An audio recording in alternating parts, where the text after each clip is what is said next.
And that's why I'll never ride side saddle again. So there you go. Hang on.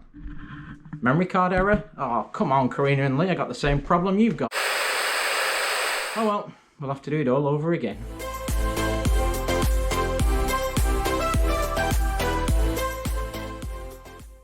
Hey up YouTube, it's Theme Park Bazza here, and I have been tagged by this pair of characters to do 10 things you probably don't want to know about me. I tried to record this earlier, but we got a memory card error, so we'll go again. So I'm going to go through 10 things that I've been tagged to talk about me, and then there's a bonus 11 coming along at the end. So the first thing, question one is, what is your name? Well, my name is Barry Lynch from Lancashire, currently living in Orlando. You will know me as Theme Park Bazza on my YouTube account. Question two, is this your first channel? Yes, it is. I've only really been vlogging for maybe 6 or 8 weeks now. I think I've said this before as a history. The people who really sort of pushed me into doing this was some vloggers I've been following for ages called Ricardo's Family Vlogs. And Mike was kind of saying, you should do this. I think, you know, where you are in Orlando, you should try it, give it a go. So he kind of pushed me. And I only started, say I'm maybe up to where we are now, maybe got 4 or 5 vlogs out and live. So yeah, this is all new to me. And so thank you very much for sticking with me as I learn all this. Number 3, what is your channel about? Well, it is Theme Park Bazza, so it's really around theme parks. Maxine and I have sort of been mad about going on roller coasters, especially in theme parks, for years. We've been annual pass holders for Busch Gardens, for Six Flags, not really for Disney, not till this year, or Universal, but we have come down to Florida. We lived here earlier this year, but we used to come down 3-4 times a year for weekends to go ride the coasters. So it isn't really about a specific Disney view on things. It's more theme parks in general. So as we go to theme parks, to Six Flags, we've got a trip booked. Hopefully it comes off with COVID, but we've got a trip booked to Japan to go to Disneyland there next year. So it's really about the theme parks, the experience in the theme parks. We love going, we love the whole experience. It's now we're empty nesters and our kids are grown up and left home. We are now sort of, and the reason for moving down to Orlando is to be close to the theme parks, so that at the weekends or the evenings we can go and we can enjoy, instead of having to, you know, fly down and fly back and pay all those extra costs. The way we were in Virginia was quite good because we were only maybe 2.5 hours from Busch Gardens Williamsburg, which is a beautiful park. If you've never been there, Busch Gardens Williamsburg is a great park, and that used to be our local park, and now of course it's one of the rules we laid down when we came down to Orlando was we must be within 30 minutes drive of the theme parks, and where we are in this rental is exactly 30 minutes from Disney, all the Disney parks, or Universal, and probably 20 minutes from SeaWorld.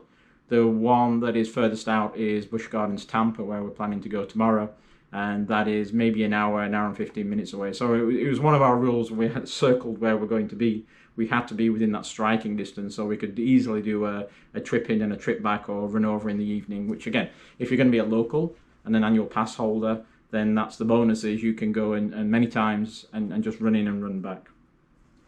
Reason behind your YouTube name? Well, it's just Theme Park Bazza. Barry's my name. Some people call me Baz, some people call me Barry. Bazza, I get called a lot. And really it was just, you know, the whole story of this is, as I said, Mike Ricardo's Family Vlogs said on a Friday, you should do this, because I said I was taking a week off work, a staycation, because we couldn't go back to England. I said, I'm going to go do the theme parks. So literally, he did a live on a Friday that I attended. I ordered my camera on the Saturday. It arrived on the Sunday, and I vlogged on the Monday. So literally it was like, oh, I better create a name and put it out there. So Theme Park Bazza and all that stuff was kind of done on the Sunday, trying to find a logo and pick a name and put something out there, because I thought if this does turn into anything, then you've really got to have a kind of brand or a logo. So that's where Theme Park Bazza comes from, but I answer to Bazza, Baz, Barry, whatever, except in Starbucks, where I'm usually called Gary or Parry, because Barry is not a common name in America, and Starbucks can be pretty tough to actually get a drink with my actual name on it. So what is the best and the worst about YouTube that I found? I'm literally somebody quite new to it. I would say The worst is really just more the pressure that you put on yourself as you do this, and you start, people start watching subscribers, and it gets really emotional around why are they subscribing, why are they leaving, is it something I'm doing? So the worst can be the metrics around it and the pressure you feel to deliver good content. I've scrapped vlogs because it didn't feel to be good enough. You want to do something that people are going to like, but I don't think there's a secret to it. I don't think there's a magical, if I do this, everybody's going to watch it. My philosophy is do what you enjoy, have a good time doing it, put it out there. People will like it or not like it. It is what it is. And for me, it's not, you know, mainstream. I have a full-time job, so this is just weekends for me. So it's fun, still learning it. But that is probably the worst side, is watching the metrics, putting extra pressure on yourself. I'd say what is the best thing about YouTube is all you lot out there, the community. I really love the community, and I really love finding out about all the hidden talents that everybody has. You know, we cut the cord maybe 3 years ago. Cut the cord is we don't have cable TV. We just use apps, you know, Netflix and YouTube. Honestly, YouTube is probably 95% of what I watch every day, because there's such a variety of different people. You know, I follow all kinds of things, but to me, it's you know, the people that you think they do one thing, and you know they're very talented. I follow the strange couple, you know, Yasmin and Scott, as they're going around the theme parks, and boom, I didn't know they actually have a band called The Cages, and here's an example of them, you know, wonderful singers here.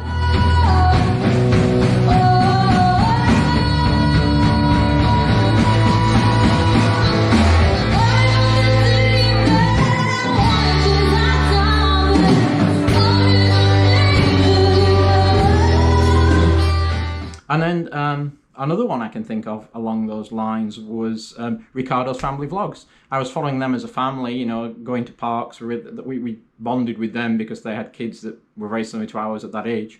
But then Della has the voice of an angel. Listen to this. People on the river are happy to give. Big wheels keep on turning. Brown berry keep on burning. And rolling, rolling, rolling on the river.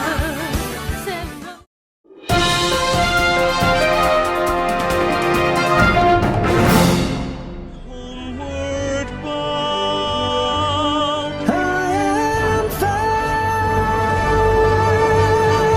Show yourself, step into your power, throw yourself into something new. And then, of course, not forgetting, and who could forget, of course, Mr. Ian and Mr. David. Spinning around, spinning around.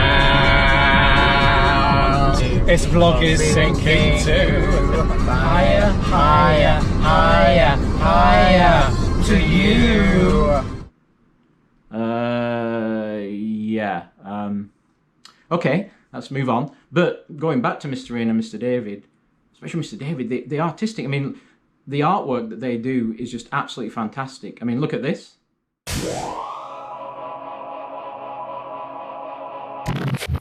And then you have Ozzy Robbo and the English Gent. They, again, very talented YouTubers, but great artists. I mean, you saw the t-shirt that I've worn. Here's a picture here of me wearing one of the t-shirts that they designed. And then there's From the Shore, Tina and Baz. Again, they have, you know, seen them as vlogging around Blackpool, but then they have their own site, Twisted Miniatures, where they make these fantastic designs and creatures. Absolutely wouldn't. The skill set is just amazing, like here.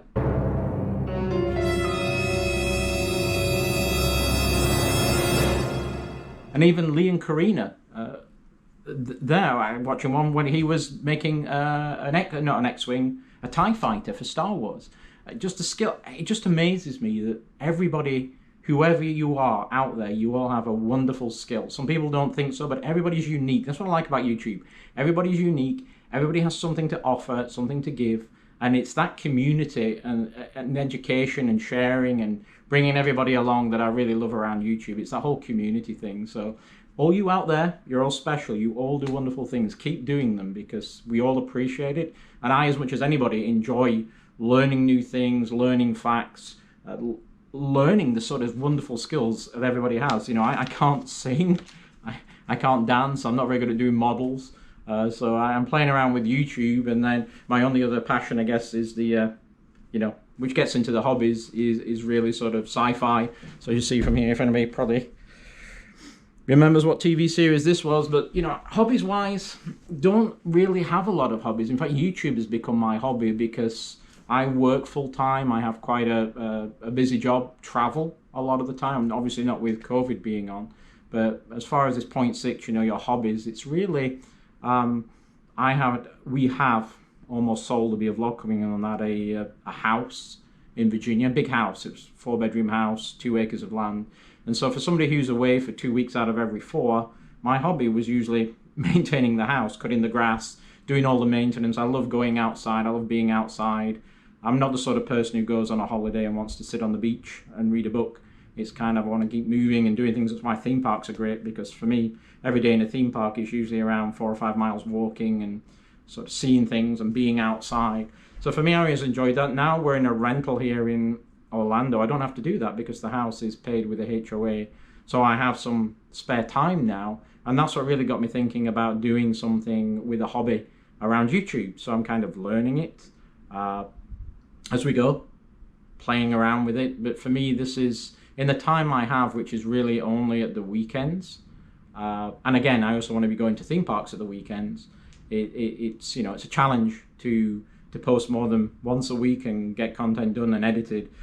But at the moment, my main hobby is theme parks, going to theme parks, and YouTube, which again started only about a month ago. And number 7 is, what is your equipment? Well, as I say, 4 or 5 weeks ago, I didn't have anything. And then I started thinking about, okay, I'm going to film. I don't know if this thing's going to take off, or I'm really going to enjoy doing it. It doesn't really matter if it takes off. It's more, am I going to enjoy doing it? Am I going to get pleasure from it? Is it going to be fun to do? And I also, obviously, riding roller coasters. If you think about roller coasters and how people film, there's always footage of you as an individual enjoying it, and then there is the ride. And usually with any normal camera, that means you have to ride it twice, once filming yourself and once filming the ride. And that can be a challenge in a busy park, because it may take you an hour to get on a ride. You really want to go around for another hour to get back on, just to be able to do a cut between the two. So that's what got me thinking about this camera here, which is a GoPro Max, which is a 360 camera. And the reason for that is I can film once. So I can go on a ride, if I put it in the 360 mode, it films everything around you. And I know the editing then is longer and more painful. But the fact is I can do it once and I have all the footage captured.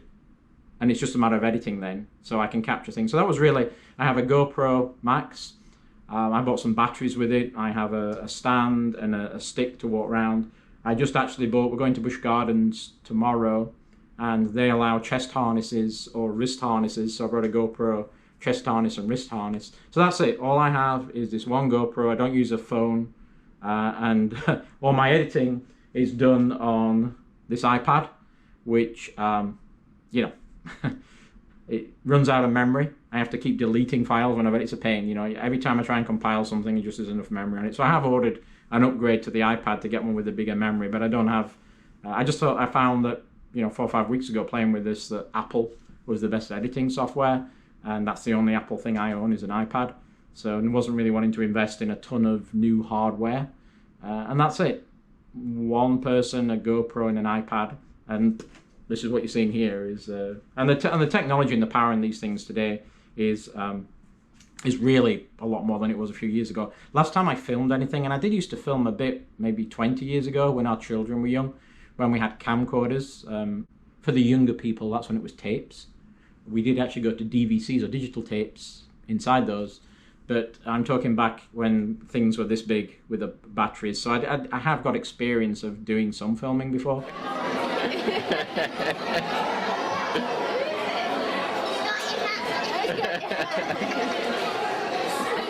Just fit. Look at that, perfect fit.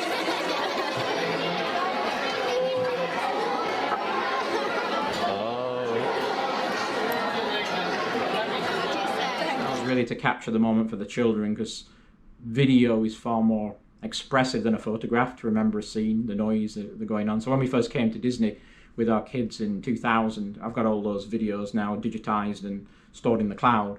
So some experience of it, but again, the power and the editing tools you can get today compared to 20 years ago is, And you know what you can do with a watch or a phone compared to 20 years ago. It's vastly improved.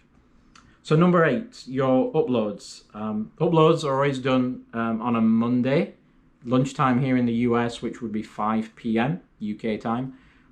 Probably got about 5 or 6 weeks ahead. Have you ever met anyone from YouTube? Well, no, because nobody's coming. Come on, get rid of this COVID. You can do one. You lot come over here. Yeah, I mean, I think Adam the Woo I saw around Galaxy's Edge just before COVID hit. He's the only one I've seen around. But my plan is, and I said to Maxine yesterday, that as you lot start coming over, Karina and Lee and Baz and Tina and all these folks, we'll meet up, have a beer. Mr. David, Mr. Ian, I'd love to meet you folks when you come over here. Don't want to spoil your holiday, because the last thing you want is to waste time with me. But I'm here and I'm local, and if we can sync up, and I'm sure I will be meeting a lot of YouTubers from the UK in 21 and 22, as you folks are able to come back over and we get settled and get a house here. It's all going to be fantastic. And then final question is your favorite YouTubers. So I have, as I say, for 3 years now, we've really been watching YouTube as our main channel.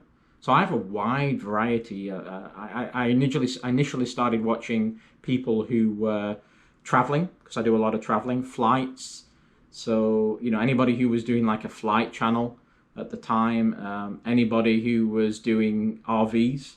So, you know the classic RVing channels that are out there. Anybody who was, our latest one was Canal Boats, which was Foxes Afloat, you know. Just people who travel. People have a passion for something, who have a passion for traveling. They are really the ones who I kind of followed. And then, of course, theme parks. All your classic ones, like Super Enthused, Tim Tracker, Adam the Woo. They were the ones I started with. And I started to get into more of the... I found some of the, you know, the smaller ones as well were great fun, who were startups, who were just learning and just doing these things. So there's a lot. I mean, I have a lot. I would say the ones that we always watch, you know, regularly get into and regularly watch would be the Lodge Guys. Every day during our tea, we watch the Lodge Guys. Mr. David and Mr. Ian, because they're just so funny at what they do. I like watching people who are natural, but I also like watching Costa Crazy. And again, I gravitate towards Northerners and Northern accents just because I miss that being over here. So a lot of the ones I watch are Northerners. So if you are someone who's not from the North and you're one of my regulars, then you know you're obviously doing something special as well. Despicable 3, love that family. I think that family is absolutely awesome. And again, it's because they're real people talking about real things that you can all relate to, but they're just hysterically funny. They just really are absolutely hysterical to watch, and some of the things they do. So there are some kind of regulars. We'll do Robbo and the English Gent, Aussie Robbo and the English Gent. You know, there's regular ones. CNL Wandering, they're another one. From the Shore, Normal Girl Vlogging. Those type of ones, when they pop up, we'll watch them every time. And again, all the mainstream ones, but I probably have 5 or 6 every day that are the to-dos to go and watch. Playing catch-up because we were out yesterday, and playing catch-up to over the weekends. That's why I started posting on a Monday, because there's so many come out Saturday and Sunday. I was like trying to find a spot where somebody might even have any time to watch mine, because I never have time at the weekends. I'm always playing catch-up. So that was my top 10. I hope you enjoyed it, and thank you for the tag, Karina and Lee, for allowing me to share this with you all. I hope you enjoyed it. If you do like, or you would like to come and see what else we're doing here at Theme Park Bazaar, like, subscribe. We appreciate each and every one of you who takes the time out to watch anything that we may put out there. And you keep posting everything you've got, because I find it absolutely wonderful and fascinating. You're all very talented people, so keep doing it, because I and many others enjoy it, or your output. And here's your bonus, number 11, the one more thing that we need to cover inside this vlog.